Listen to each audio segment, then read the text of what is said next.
Creating a customer retargeting campaign on YouTube. Alright folks, we're nearing the end of this journey, so we've saved a big strategy for last. In this lesson, we are going to show you how to retarget potential customers that have interacted with your videos and your channel on YouTube. Getting started. You can create a customer retargeting campaign on YouTube by adding viewers that have shown interest in your product and sales videos to a retargeting list. This way, you can retarget them with more content from your channel until they convert. For this, start on your Google Ads dashboard, and from there, click on the Tools and Settings option in the top bar menu. Then click on the Audience Manager option. Creating the retargeting list and launching the campaign. This will take you to the remarketing section of the Audience Manager, where you can create your retargeting list. Start by clicking on the plus icon. Next, click on the YouTube Users option from the display menu. Now you can start setting up the list. First, enter the name of your new list into the Audience Name field. Now click on the List Members menu button.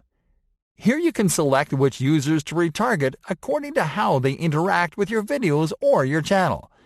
You can retarget people that viewed any or certain videos from your channel, people who viewed any or certain videos as ads, people who subscribed or visited your channel page, people who have liked your videos, people who have added videos from your channel to a playlist, and people who have shared a video from your channel.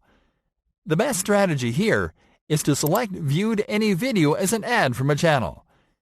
This retargeting strategy allows you to retarget viewers who have completed viewing one of your video ads. This is a signal of interest and sometimes a purchasing intent. So retargeting these viewers will lead to a conversion after 5 or more retargeted videos. Next, click on the YouTube channel menu button and select your YouTube business channel from the list. The default pre-fill options and membership duration settings are optimal, so you can skip these settings for now. Our recommendation is for you to track the behavior of YouTube leads to reconfigure these settings later on. For example, if you find the majority of your leads convert after 15 days, then you can set your membership duration at 15 days. But you have to do this after several days of running your retargeting campaign. And now that you are done customizing the retargeting list, click on the Create button. And that's it. Now YouTube will add viewers that match your retargeting criteria to this list, and will show them more of your content to increase your sales.